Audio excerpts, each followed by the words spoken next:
नमस्कार। राज्य शिक्षा शोध एवं प्रशिक्षण परिषद पटना बिहार में आपका स्वागत है।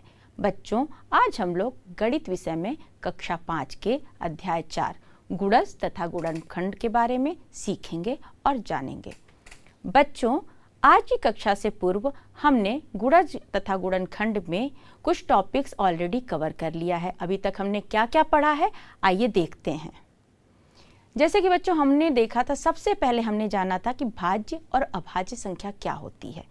फिर हमने देखा था कि अपवर्तक या विभाजक, जिनको फैक्टर्स भी कहते हैं, वो कैसे निकाले जाते हैं।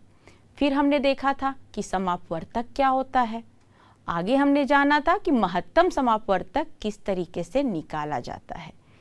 फिर बच्चों हमने देखा था कि गुणनखंड क्या होता है, और उसके बाद हमने देखा था कि अभाज्य गुणनखंड क्या होता है और उसे कैसे ज्ञात किया जाता है। फिर बच्चों हमने जाना था कि महत्तम समापवर्तक, जिसका कॉन्सेप्ट हम लोग उसके पूर्व की कक्षा में जाने थे, उसको अभाज्य गुणनखंड विधि से किस तरह से ज्ञात किया जाता है।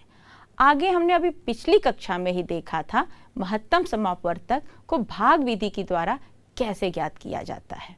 तो बच्चों, आज की कक्षा में हम लोग जानेंगे कि लघुत्तम समापवर्त क्या होता है और उसे किस तरह से ज्ञात किया जाता है। तो चलिए देखते हैं। तो बच्चों आप लोग देखिए, लघुत्तम समापवर्त्य, जिसको इंग्लिश में भी बोलते हैं बच्चों लिस्ट कॉमन मल्टीपल, जिसको शॉर्ट फॉर्म में आप कभी भी देखेंगे दूसरी किताबों में भी लिखा होगा एलसीएम भी बोलते हैं। ठीक है बच्चों, तो आज हम लोग देखते हैं कि ये लिस्ट कॉमन मल्टीपल क्या होता है और उसे किस तरह से ज्ञात करते हैं। तो बच्चों जैसे कि आप स्क्रीन पे देख सकते हैं और पढ़ सकते हैं, क्या लिखा हुआ है, साथ में पढ़िए आप लोग। 2 या 2 से अधिक संख्याओं का लघुत्तम समापवर्त्य वह छोटी से छोटी संख्या है जिसमें दी हुई संख्याओं से पूरा पूरा भाग लग जाए। अच्छा बच्चों, आप लोग ये पढ़े होंगे, थोड़ा समझ में आया होगा और थोड़ा थोड़ा आप लोगों को अभी स्पष्ट नहीं हुआ होगा। अच्छा, इसको स्पष्ट करने से पूर्व हम आपको याद दिलाना चाहते हैं कि हम लोगों ने देखा था पहले भी कि अपवर्त्य क्या होता है, मल्टीपल क्या होता है। हमने ये बात देखा था बच्चों, ठीक है। तो आज हम लोग उसी को देखेंगे कि जो मल्टीपल होता है यानी कि अपवर्त्य होता है, उसमें जो लघुत्तम समापवर्त्य क्या होता है। ठीक है बच्चों, जैसे कि अब नाम ही इंडिकेट कर रहा है अपने आप में बच्चों, लघुत्तम। लघुत्तम मतलब सबसे छोटा, लिस्ट। ठीक है, तो पहले आप नाम पे ही जाइए, आपको कितनी चीजें तो पहले से स्पष्ट हो जाएंगी। इसलिए आप पहले इसको सोचिए कि लघुत्तम समापवर्त्य। तो यहाँ पे आपके 3 बातें आ जा रही हैं बच्चों।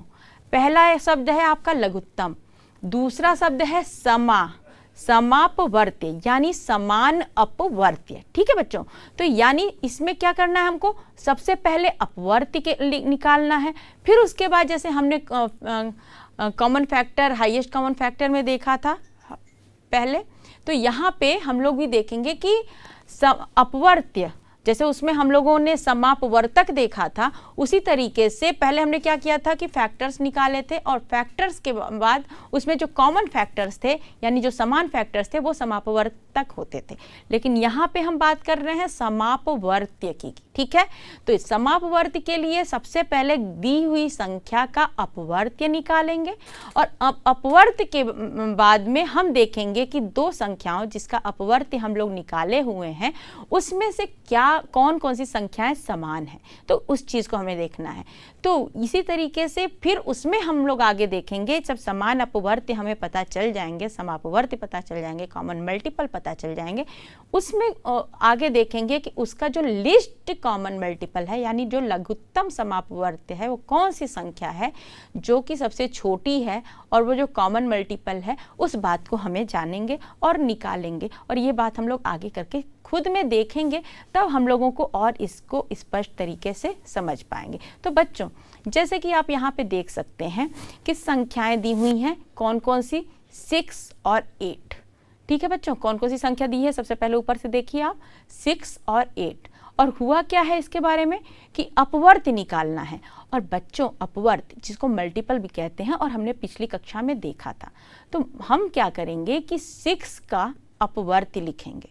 अपवर्त्य बच्चों एक बार फिर से स्पष्ट करते हैं क्या होता है, वो सभी संख्याएं जो दी हुई संख्या यानी 6 से वो सभी संख्याएं जो दी हुई संख्या यानी 6 से पूर्ण रूप से विभाजित हो जाती हैं बच्चों, वो संख्याएं ही अपवर्त्य कहलाती हैं। ठीक है, चलिए अच्छा ये हम लोग करके ही देखते हैं तो और अच्छे से हम लोग समझ पाएंगे बच्चों। तो बच्चों हम लोगों को करना क्या है, 6 और 8 का क्या निकालना है, लघुत्तम समापवर्त्य।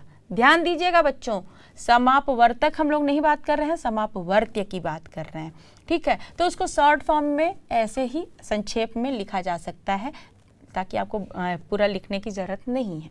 ठीक है, तो हम लोग अभी बात किए हैं, अभी जिक्र किए हैं, जो कि हमने पिछली कक्षा में भी देखा है कि जब मल्टीपल या अपवर्त्य निकालना होता है तो क्या करते हैं बच्चों। जैसे मान लीजिए 6 का है तो 6 का सबसे पहले हम लोग मल्टीपल या अपवर्त्य निकालेंगे। तो 6 का मल्टीपल क्या होगा बच्चों या अपवर्त्य क्या होगा, वो सभी संख्याएं जिससे 6 पूर्ण रूप से विभाजित हो जाता है।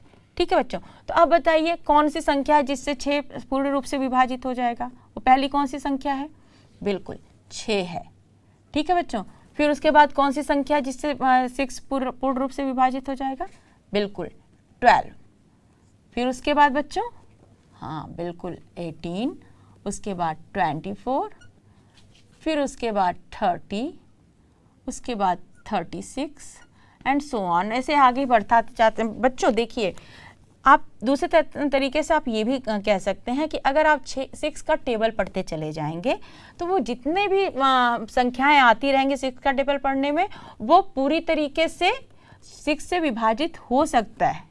ठीक है, उसके बाद शेष नहीं बचता है, इसलिए वो सारी संख्याएं जो है 6 का क्या होता है, अपवर्त्य या मल्टीपल होता है। ठीक है बच्चों, तो ये बात ध्यान दीजिएगा। तो चूंकि संख्या अनंत आती रहेंगी, आगे बढ़ती रहेंगी, तो अभी फिलहाल हम लोग यहाँ तक 36 तक ऐसे लिख देते हैं।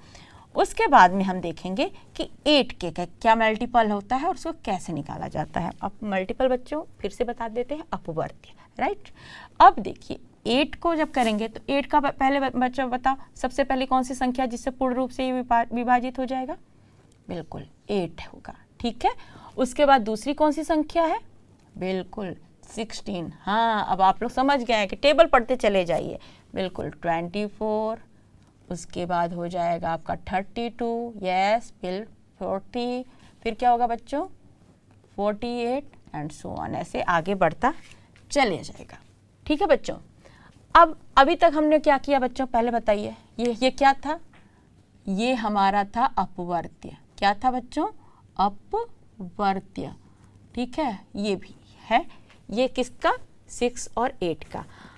फिर हम लोगों ने जैसे हाईएस्ट कॉमन फैक्टर में किया था, महत्तम समापवर्तक में किया था, तो जो समापवर्तक किया था तो क्या किया था, जो उनके फैक्टर्स थे उसमें कॉमन हम लोग देख लिए थे। उसी तरीके से हम लोग यहाँ देखेंगे। अब नेक्स्ट स्टेप अपवर्त्य के बाद हम इसके समापवर्त्य के बारे में जानेंगे।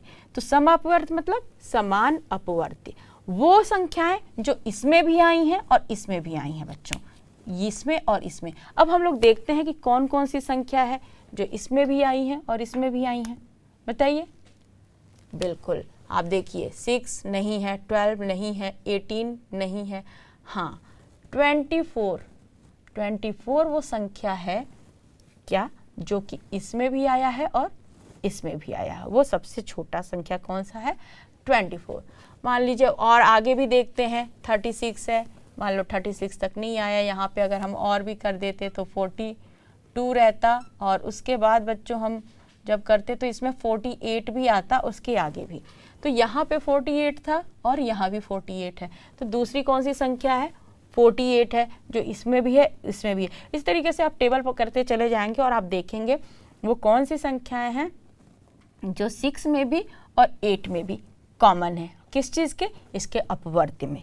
ठीक है बच्चों, तो वो संख्याएं हम लोग लिख देंगे। तो अभी हम लोग देख लेंगे, तो यहाँ पे लिखेंगे जब समापवर्त्य की बात करेंगे, तो अभी जितना हमने इसमें लिखा है उसमें देखेंगे तो आपका 24, 48 एंड सो ऑन, आगे आप लिखते चले जाएंगे तो आपको मिलता चला जाएगा। ठीक है बच्चों, क्योंकि उसी तरीके से 8 का भी टेबल आप आगे पढ़ते चले जाएंगे और उसी तरीके से इसमें संख्याएं जुड़ती चली जाएंगी और इसमें कुछ न कुछ संख्याएं कॉमन आपको मिलती चली जाएंगी। ठीक है, और जो भी संख्या जो कॉमन है, समान है दोनों में, वो सब आपको मिलेगा, उसको आप कह सकते हैं समापवर्त्य है इन दोनों का। ठीक, अब तो इतना आप समझ गए समापवर्त्य क्या होता है और कैसे निकाला जाता है। आगे का स्टेप है आपका कि लघुत्तम समापवर्त्य। अब समापवर्त्य तो निकल गया, उसमें जो लिस्ट नंबर है, जो लघुत्तम मतलब सबसे छोटा नंबर है जो दोनों के बीच में कॉमन है, that is what is called, वही है जिसे कहते हैं कि वो लिस्ट कॉमन फैक्टर है या लघुत्तम समापवर्त्य है। ठीक है, तो यहाँ पे लघुत्तम समापवर्त्य कितना हो जाएगा बच्चों? 24। क्यों? क्योंकि यही वो संख्या है जो दोनों में सबसे छोटी संख्या जो दोनों में कॉमन है। अब बच्चों ये हम लोग निकाल लिए, अब हम लोग वापस डेफिनेशन पे जाते हैं, अब पढ़ते हैं अब देखो हम लोग कितने अच्छे से इसको समझ पाते हैं। तो चलिए देखते हैं डेफिनेशन को वापस। तो बच्चों अब आप पढ़िए, आप लोग साथ में पढ़िए। 2 या 2 से अधिक संख्याओं, 2 या 2 से अधिक संख्याओं का लघुत्तम समापवर्त्य वह छोटी से छोटी संख्या है जिसमें दी हुई संख्याओं से पूरा भाग लग जाए। तो बच्चों अभी हमने क्या किया, तो 2 संख्याएं कौन कौन सी लिए थे? 6 और 8। ठीक है बच्चों, तो यहाँ जो 2 या 2 से अधिक संख्या, यहाँ बच्चों यहाँ हम लोग 6, 8 लिए हैं, इसी तरीके से 12, 16 कोई भी नंबर हम ले सकते हैं। तो अभी हम लोग यहाँ सिर्फ 2 संख्या की बात, लेकिन कम से कम 2 संख्या होनी चाहिए जब हमको लघुत्तम समापवर्त्य की बात करते हैं। ठीक है, तो यहाँ पे जो है 6 लिए और 8 लिए हैं। ठीक है, तो अब हमें यहाँ पे बोलना है कि वो कौन सी सबसे छोटी संख्या, सबसे छोटी से छोटी संख्या है जिसमें दोनों में दी हुई संख्या जो उसके अपवर्त्य हैं वो पूरी तरीके से भाग लग जाए। तो वही बच्चों हम लोगों ने उसके अपवर्त्य निकाले। उसके बाद देखिए, जैसे आप देख सकते हैं समान अपवर्त्य क्या है, आप नीचे देखिए संख्याएं हैं 6 और 8, फिर उसके समान अपवर्त्य क्या है, आप देखिए वो जो समान नहीं है, जो असमान है उनको काट दिया गया है, और जो समान है कौन कौन सा, 24, 48, फिर 72, फिर आगे भी आप बढ़ते चले जाएंगे तो कुछ संख्याएं मिलती चली जाएंगी। ठीक है, तो ये जो संख्याएं हैं ये इसके समान अपवर्त्य है। ठीक है बच्चों, आगे देखते हैं। उसके बाद देखिए आप करते जाएंगे तो 24, 48, 72, 96, आप जब 6 का करेंगे तो इस तरीके से 120 ऐसे करके आपको मिलता चला जाएगा, आप आगे आप करते चले जाएंगे। तो बच्चों उसी तरीके से हम लोगों ने ये 6 और 8 को निकाला है और हम उसका जो सबसे छोटी संख्या है जिससे ये दोनों पूर्ण रूप से विभाजित हो जाती हैं वो संख्या हो गई आपकी लघुत्तम समापवर्त्य। अच्छा बच्चों, अब आप सोचेंगे कि ये लघुत्तम समापवर्त्य का आपके जीवन में कभी महत्व है कि नहीं, उसको थोड़ा सा आपको समझना होगा। ठीक है, आप सोचेंगे कि क्यों हम लोगों को क्यों पढ़ाया जा रहा है लघुत्तम समापवर्त्य, इसका क्या इंपॉर्टेंस हमारे रियल लाइफ में। हाँ, तो हम बताते हैं आपको। तो बच्चों हम लोग ये जानेंगे कि हम लोगों के दैनिक जीवन में एलसीएम का क्या प्रयोग है। तो बच्चों मान लीजिए ओम और ईश 2 भाई थे। ठीक है, 2 ओम और ईश 2 भाई हैं और ये कोई एक सर्कुलर पाथ है, कोई पार्क है। ठीक, अब उन दोनों के बीच में एक कंपटीशन हो रहा वाला है। वो कंपटीशन ये है कि कौन सबसे, ओम और ईश बच्चों। ठीक है, तो अब ये कौन सबसे पहले ये पूरा सर्कल कंप्लीट करके दौड़ के आता है। ठीक है बच्चों, तो ओम पहले राउंड लगाता है। ओम जो है पहला राउंड जो है 5 मिनट में कंप्लीट करता है बच्चों। ठीक है, उसके बाद जब ईश है, ईश जो है पहला राउंड कितने मिनट में कंप्लीट करता है? 8 मिनट में। ठीक, अब बात ये हुई कि अब ओम को हो गई चिंता किस बात की? ईश की। क्यों? क्योंकि उसका छोटा भाई है। अब वो सोचने लगा कि अब मेरा भाई तो पीछे रह गया, कहाँ रह गया है, वो तो मिलेगा ही नहीं मुझे, कब मिलेगा, कैसे मिलेगा, और पार्क का दरवाज़ा भी बंद है, तो मैं अपने भाई को कब मिलूँगा, कैसे मिलूँगा। तो वो सोचा कि नहीं, अब तो पार्क का दरवाज़ा बंद है तो हो सकता है कि भाई जो है राउंड ही लगाता रहे। तो वो उसी हिसाब से राउंड लगाता रहा। ओम भी लगा रहा था और ईश भी राउंड लगा ही रहा था। ईश को भी अब ओम को मिलना था कि दोनों फिर साथ में फिर अब एक जगह मिल जाते। तो हुआ क्या, तो ओम ने डिसाइड किया कि हम जैसे दौड़ रहे थे उसी तरीके से दौड़ते रहें।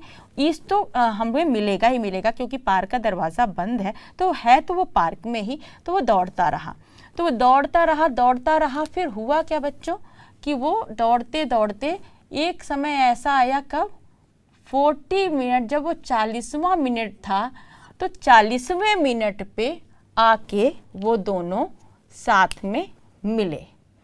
ठीक है बच्चों, तो ये जब 40 मिनट के बाद वो दोनों का दोनों यहीं पे आके एग्जैक्टली मिले, तो बच्चों ये जो 40वां मिनट क्या है बच्चों, ये 5 और 8 मिनट का एलसीएम ही है। तो बच्चों अभी आपने देखा कि किस तरीके से एलसीएम का महत्व है हमारे दैनिक जीवन में। इसी तरीके से आपको भी इस तरह से कभी कोई समस्या आए तो आप लोग इसका निदान कर सकते हैं कि आप वहाँ पे उसी स्पीड पे चलते रहिएगा। तो और दूसरा भी उसी स्पीड पे, तो कोई एक पॉइंट रहेगा तो आप पहले से ही सोच लोगे कि 40वें मिनट पे हम जो है अपने भाई से मिल सकते हैं, या राउंड करते रहेंगे तो किसी एक मोमेंट पे हम मिलेंगे ही मिलेंगे। आप हम मेज़र करिएगा कि हाँ जितने मिनट पे आप मिले हैं, अगर उसी स्पीड से ओम और ईस्ट राउंड करते चले गए हैं तो वो आपका वही पॉइंट रहेगा और उसी समय पे आप वहाँ पे मिलते रहेंगे। ठीक है बच्चों, तो उस बच्चों हम लोग एलसीएम को नंबर लाइन से भी समझ सकते हैं। बच्चों आपने नंबर लाइन पहले की कक्षा में पढ़ा ही होगा, अपने इससे पहले जो भी कक्षाएँ पढ़ी हुई हैं। ठीक है, बिल्कुल। तो अब हम इसको नंबर लाइन से अगर सीखते हैं, समझने की कोशिश करते हैं बच्चों, तो मान लीजिए ये नंबर लाइन है, थोड़ा बड़ा सा हम लोग नंबर लाइन बनाएंगे। ठीक है, अगर हम लोग बड़ा सा नंबर लाइन बनाते हैं बच्चों, तो उसमें अगर कोई 2 संख्या रहेगी, कौन कौन सी संख्या हम लोग ले लें, मान लो 4 और 8। अब 4 और 8 का हमें क्या करना है, एलसीएम निकालना है बच्चों। ठीक है, क्या निकालना है, एलसीएम निकालना है। एलसीएम मतलब बच्चों लघुत्तम समापवर्ती होता है, और इसको हम शॉर्ट फॉर्म में ऐसे लिख देंगे। ठीक है बच्चों, तो अब नंबर लाइन पे हम लोग ऐसे नंबर सबसे पहले क्या करते हैं, आपको याद ही होगा, नंबर ऐसे खींच लेते हैं, ऐसे 0 करें, फिर मान लो यहाँ पे 2 कर देते हैं, तो इक्वल डिस्टेंस पे रहता है बच्चों, आपको पता ही होगा ना। 4 कर देते हैं, फिर 6, फिर उसके बाद 8, उसके बाद हम इक्वल डिस्टेंस पे ही 10 किया, फिर यहाँ पे 12 किए, फिर यहाँ पे 14 किए, और फिर यहाँ 16 एंड देन 18, और फिर मान लीजिए 20 किए, और आगे भी इसी तरीके से बढ़ता चला जाएगा। ठीक है, तो अब हमको जानने के लिए, एलसीएम जानने के लिए सबसे पहले बच्चों हम लोग क्या करेंगे कि 4 का कहाँ से शुरू करेगा, तो पहले तो 0 से शुरू करेगा, तो 0 से शुरू करेगा तो पहले यहाँ पे 4 आएगा, फिर ठीक है बच्चों, फिर 4 से फिर जंप करके कहाँ जाएगा, 8 पे। ठीक है बच्चों, फिर 8 से जंप करके नंबर लाइन पे जाएगा, फिर 12। ठीक, उसी का टेबल करते जाएंगे बच्चों, 4 ऐड करते जाएंगे। ये क्या है, ये वो संख्या पे आके जंप करके आएगा जो कि 4 से पूर्ण रूप से विभाजित होता है। ये बात आप ध्यान दीजिएगा। तो 4 सबसे पहले 4 पे से विभाजित होगा, फिर उसके बाद 8 से पूर्ण रूप से विभाजित होगा, फिर 12 से पूर्ण रूप से विभाजित होगा, फिर 16 पे होगा, फिर बच्चों फिर 20 पे, इसी तरीके से आगे भी 24 ऐसे करके विभाजित होगा। तो वो इस तरह से जंप करके चलेगा। ठीक है बच्चों, अब तो ये हो गई 4 की बात। अब इसी नंबर लाइन पे अगर हम 8 की बात करते हैं, 8 की, तो 8 का बच्चों को कौन सी संख्या है जिससे ये पूर्ण रूप से विभाजित हो जाता है, वो सबसे छोटी संख्या, बिल्कुल 8। तो सबसे पहले हम क्या करेंगे, ये एक सीधे 8 को यहाँ से बच्चों क्या करेंगे, यहाँ पे लाएंगे। ठीक है, ये 8 रहेगा। हाँ, फिर उसके बाद क्या होगा, 8 से कहाँ से जंप होगा बच्चों, बिल्कुल 16 पे जंप होगा, ये 16 पे जंप होगा। ठीक, उसके बाद क्या होगा बच्चों, फिर उसमें ऐड करेंगे, और ये तो आगे जाके 24 पे ऐसे करके करेगा। ठीक है बच्चों, तो वो फिर आपको आगे उसको करेंगे और वो 24 पे जाएगा। ठीक है, तो अब हमें देखने वाली बात क्या है बच्चों, कि अब हमको देखना है कि वो कौन सा पॉइंट है जो सबसे छोटी संख्या जहाँ पे दोनों आके एक साथ मिलते हैं। ठीक है, यहाँ पे दोनों एक साथ आके मिलते हैं, तो वो कौन सी संख्या है बच्चों, 8। 8 वो सबसे छोटी संख्या है और फिर एक और क्या संख्या है 16। लेकिन जब हम बात करेंगे कि तो यानी इसके जो समापवर्त है, जो पहले तो सबसे पहले बच्चों नंबर लाइन से भी ये बात जान लेंगे कि समापवर्त ऊपर के उसका क्या है। तो ये जो है बच्चों 8 है, 16 है एंड सो ऑन, ठीक है, क्योंकि सामने अभी नंबर लाइन में आपको इतना ही दिख पा रहा है, 24 दिख नहीं पा रहा है, ठीक है। तो उसके बाद में आप यहाँ पे कर सकते हैं, फिर यहाँ लिख देंगे कि ये तो हो गया समापवर्त। अब समापवर्त में वो सबसे छोटा नंबर, वो सबसे छोटा नंबर कौन सा है बच्चों? 8 है। तो जो 8 होगा बच्चों ये उसका हो जाएगा लघुत्तम समापवर्ती, ठीक है बच्चों, ये हो जाएगा उसका लघुत्तम समापवर्ती। ठीक, तो अब हम लोग बच्चों ये तो हो गया आपको नंबर लाइन से संख्या को जानना, ठीक है। अब हम आगे चल के देखेंगे कि अभाज्य गुणनखंड विधि के द्वारा किस तरीके से लघुत्तम समापवर्ती निकाला जा सकता है। तो चलिए बच्चों हम लोग आगे करके देखते हैं। तो बच्चों आप देखिए लघुत्तम समापवर्ती किस मेथड से हम लोग आगे निकालेंगे? अभाज्य गुणनखंड विधि से। तो बच्चों हम लोग पिछली कक्षाओं में देखा था, क्या देखा था कि अभाज्य गुणनखंड विधि से क्या निकाला था हमने? महत्तम समापवर्तक। क्या निकाला था बच्चों हम लोगों ने? महत्तम समापवर्तक। किस विधि से? अभाज्य गुणनखंड विधि से। तो आज हम लोग अभाज्य गुणनखंड विधि से ही क्या निकालने वाले हैं? लघुत्तम समापवर्ती, ठीक है बच्चों। तो आइए हम लोग करके देखते हैं। पहले हम लोग की संख्या क्या है बच्चों? 4, 6 और 8, ये तीनों संख्याएं हैं, ठीक है बच्चों। क्या है? 4 है, 6 है और 8 है, ठीक है। अब हमको क्या करना है बच्चों? अभाज्य गुणनखंड विधि से। आप लोग बच्चों एक बात बोलिए, बार बार हम बोलते हैं और हमें पता है कि आप लोग उस चीज़ को किए होंगे, लेकिन फिर भी एक बार हम आपको याद दिला देते हैं। आपको जब मैथ की क्लास में बैठे हैं तो निश्चित रूप से कॉपी पेन लेकर बैठिए और उम्मीद है आप बैठे भी होंगे। आप लोग साथ साथ में करिए। जब आप लोग साथ साथ में किए रहेंगे तो वापस आपको कोई कन्फ्यूजन होगा तो वापस कॉपी में आप देख लेंगे प्रोसेस को, फिर आप अगला जो प्रैक्टिस अपने खुद से करेंगे तो करना आपके लिए आसान हो जाएगा, ठीक है बच्चों। तो आप लोग नोट करिए कौन कौन से संख्या है? 4, 6, 8। और हम लोग को करना क्या है? बिल्कुल महत्तम समापवर्ती निकालना है बच्चों। क्या निकालना है? महत्तम समापवर्ती, ठीक है बच्चों। तो हम लोगों को आज ये निकालना है। तो इसको करने के लिए बच्चों हम लोग को किस चीज से करना है? अभाज्य गुणनखंड विधि से, ठीक है बच्चों। तो आप लोग इसको नोट करिए। तो सबसे पहले हम क्या करेंगे? सबसे पहले पहला वाला लेते हैं संख्या 4 का। क्या करना है? अभाज्य गुणनखंड निकालना है बच्चों। तो उसके लिए जैसे अभी तक हम लोग निकालते चले आए बच्चों, वही करेंगे। क्या करेंगे? 2 से करेंगे इधर, ठीक है। फिर उसके बाद यहाँ पे गुणनखंड ऐसे ही निकालते हैं ना बच्चों। फिर यहाँ 2 होगा, फिर यहाँ 2 होगा, फिर यहाँ 1। बच्चों हम लोग पहले कर चुके हैं इसलिए जल्दी जल्दी इस चीज़ को करेंगे, ठीक है। चलिए फिर इसके बाद यहाँ पर जब 6 को करेंगे, 6 का क्या होगा बच्चों? बिल्कुल सबसे पहले सबसे छोटी संख्या बोलते हैं जो पूर्ण रूप से विभाजित होता है, ठीक है बिल्कुल। तो हम लोग 2 से होगा, जो सबसे क्या करते हैं बच्चों? फिर से एक बार जल्दी से याद कर लेते हैं। क्या है? वो सबसे छोटी संख्या जिससे ये संख्या पूर्ण रूप से विभाजित हो जाता है, ठीक है। अभाज्य गुणनखंड विधि में सबसे पहले गुणनखंड इसी से निकालते हैं। फिर कितने टाइम्स जाएगा बच्चों? 3। इसको इसे डिवाइड करते हैं, वही यहाँ लिखते हैं। फिर यहाँ पे 3 से होगा, बिल्कुल 3 का सबसे छोटी संख्या कौन सा है? 3 है, तो यहाँ पे हो गया। उसी तरीके से बच्चों फिर हम लोग 8 का निकालेंगे। किसका निकालेंगे? 8 का। तो यहाँ पे हम करेंगे 8, यहाँ पे 8 करेंगे बच्चों। तो यहाँ पे क्या होगा? सबसे पहले सबसे छोटी संख्या कौन है जो जिससे 8 पूर्ण रूप से विभाजित है? 2, बिल्कुल। यहाँ पे 4 हो गया, 2 हो गया, ठीक है बच्चों। तो क्या कितने टाइम्स जाएगा बच्चों? 4, बिल्कुल। क्या करते हैं बच्चों? यहाँ फिर से याद करते हैं, 8 को 2 से डिवाइड करते हैं और जो आता है वो यहाँ लिख देते हैं। फिर क्या करेंगे? सबसे छोटी संख्या जिससे 4 पूर्ण रूप से विभाजित हो जाए, बिल्कुल। कौन सी है? 2। और यहाँ फिर इसको डिवाइड करेंगे, क्या आएगा बच्चों? कितने मल्टीपल रहते हैं? ये 2 रहेगा। उसके बाद क्या होगा? हाँ बिल्कुल सही कह रहे हैं आप, 2 यहाँ लिखेंगे, फिर यहाँ पे आ जाएगा 1, ठीक। तो हम क्या किए? सबसे पहले यहाँ पे इस तरीके से निकाल लिए। अब करना क्या है बच्चों कि अब हम लोग अभाज्य गुणनखंड को साथ में लिख देंगे।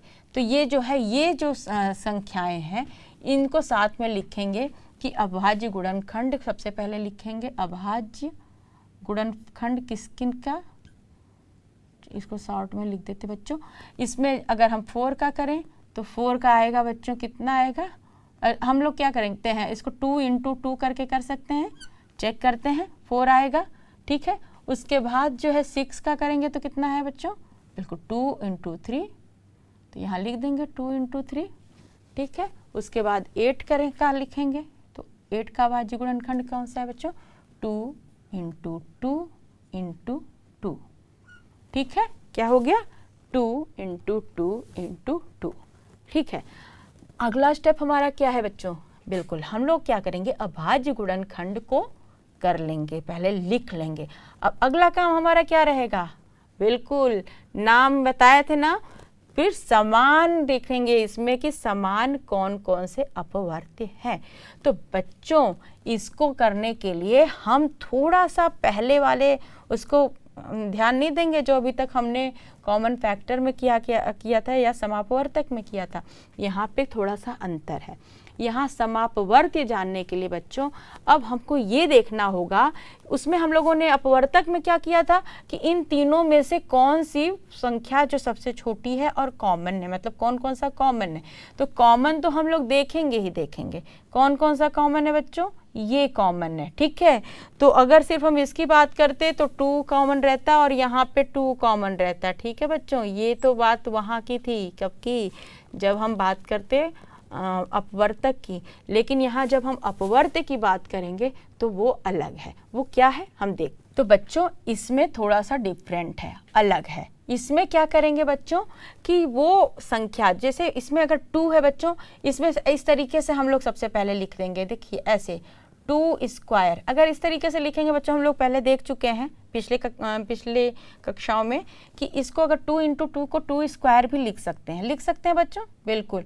और इसको क्या लिखेंगे, यहाँ पे चूंकि 2 ही एक ही है और यहाँ पे 3 यहाँ पे, और यहाँ पे 2 कितना है बच्चों, 2³ 2³ हो सकता है ना बच्चों। 2 को 3 बार आपस में मल्टीप्लाई किया जाए या उसको 2 × 2³ लिख दिया जाए, इसका मतलब ये होगा 2 × 2 × 2, जो कि ये है। इसको इस तरीके से अगर लिखेंगे, ये लिखने के बाद बच्चों देखते हैं कि अगर कोई संख्या तीनों में कॉमन है, ठीक है, तो पहले कौन सी संख्या तीनों में कॉमन है, 2, बिल्कुल। तो 2 की जो संख्या तीनों में कॉमन होता है उसका जो सबसे बड़ा यहाँ जो सबसे बड़ा मतलब उसमें ये क्यूब है, स्क्वायर है, 2 है, जिसका पावर सबसे ज़्यादा रहेगा उसी को क्या करते हैं, कंसीडर करते हैं। तो यहाँ पे उसको लिख देते हैं, जब एलसीएम लिखे बच्चों हम लोग यहाँ पे लिख देते हैं, लोग ऐसे लिखेंगे। ठीक है, जब लिखते हैं बच्चों तो इसको करेंगे, क्या करेंगे, 2³ लिख देंगे या अभी उसको थोड़ा बड़ा करके लिख देंगे। एक तो मतलब इन तीनों में जो कॉमन, जो सबसे बड़ा जो कॉमन है और जिसका ये बिल्कुल पावर सबसे ज़्यादा है उसको ही कंसीडर करते हैं। और उसके बाद जो दूसरा संख्या है वो चाहे एक बार अगर आया है तो भी उसको यहाँ पे लिख देते हैं, क्या हो गया, 3 हो गया। ठीक है बच्चों, फिर इसको हम करेंगे 2 × 2 × 2 8 हो गया, और इसके बाद 3 हो गया, और ये हो जाएगा बच्चों 24। ठीक है, क्या हो जाएगा, 24। तो बच्चों इस तरीके से हम जब करेंगे तो महत्तम समापवर्त्य निकालने के लिए जब अभाज्य गुणनखंड विधि से, तो इस तरीके से हम इसको करेंगे और ये 24 आएगा। ठीक है बच्चों, तो एक बार देख लेते हैं हम लोग। तो बच्चों जैसे कि आप यहाँ पर देखिए, अभी हमने किया 4 का निकाला, पहले क्या निकाला, गुणनखंड विधि से, बिल्कुल 4 का निकाला, फिर 6 का निकाला, फिर 8 का निकाला, फिर इधर 4, 6 व 8 के अभाज्य गुणनखंड लिखे। ठीक है, अब हमने देखा कि जो ब्लू कलर से है, तो ब्लू कलर से है तो वो कॉमन है दोनों में, और जो रेड कलर से है 2 में कॉमन है। तो हम लोग को क्या करना है, जो तीनों में कॉमन है वो उसको लेके, क्योंकि आप 8 में जब देखेंगे बच्चों तो 8 में आप करेंगे तो देखेंगे कि 2³ है। ठीक है बच्चों, 2³ है, तो उसको 2 × 2 × 2 करेंगे, और वो एक जो 3 है जिसका, तो 3 का तो एक का सबसे बड़ा पावर क्या है, 1, 1 ही है, बाकी दो में है ही नहीं, सिर्फ 1 ही है, 3 का पावर 1 ही माना जाएगा, तो वहाँ 3 लिखेंगे और मल्टीप्लाई करेंगे तो 24 आएगा।